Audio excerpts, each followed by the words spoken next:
Hey crafty friends, it's Taylor here. I have been having so much fun building interactive elements into my cards, and today I want to share with you how I created this mermaid tail that swings back and forth within these waves. I'll be using some of our products including the Build a Background waves and the cute mermaid tail. So let me show you a little bit more about those products. You can see the Build a Background waves here. It's designed with the waves and the sand. You have some froth, also a few little splashes, and there are dies included with this that are designed to fit exactly within two of the waves within the stamp so that you can put different elements like a mermaid tail within those openings. I'll be using the Be a Mermaid stamp set. The only thing I used in the stamp set was the sentiment, and then I used the Be a Mermaid dies to create that mermaid tail. So let's get started with our project.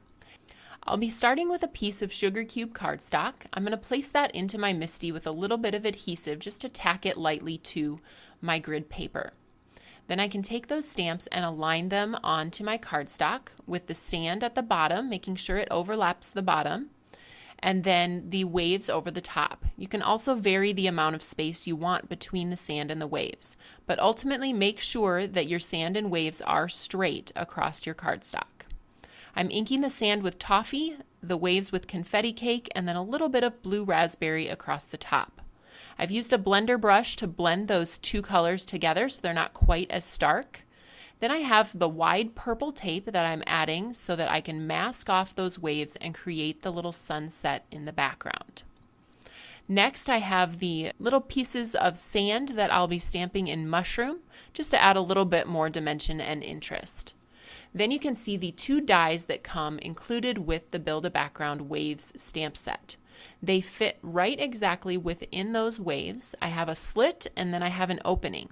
For this particular card, we'll be using the opening, and I'm just going to line that up perfectly with that wave in the center there, tape it down with my removable adhesive, and then send it through the die cut machine. You can see the slit that it creates here in my project, and we will use that to create our interactive element.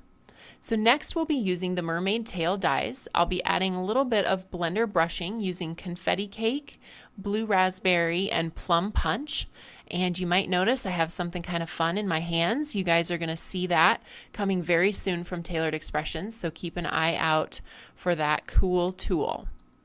I'm just adhering that blender brushed piece then to a plain sugar cube backer to really allow us to see that detail.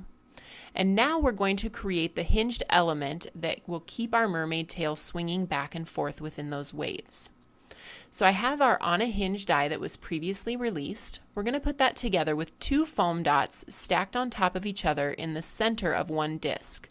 Once you have that created, you're going to put that hinge die in the center, peel the backing paper off, and then close that element. You can see once you have that together, you should have a hinge that goes back and forth and all around. We'll then take some adhesive and adhere our mermaid tail to the top of that piece and then trim the excess off the sides just to give it some extra space to move.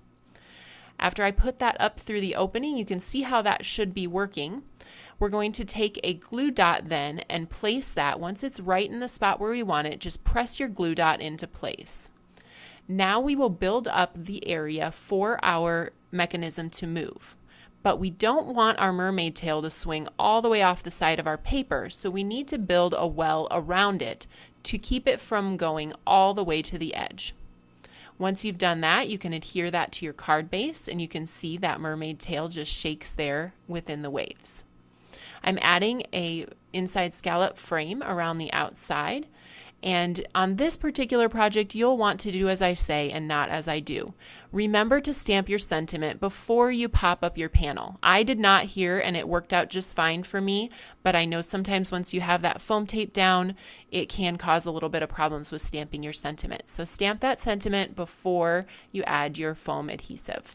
I hope you're feeling inspired to give this a try yourself. You can find all of these products on the Tailored Expressions web store at tailoredexpressions.com. And if you enjoyed today's video, I hope you'll subscribe to our YouTube channel.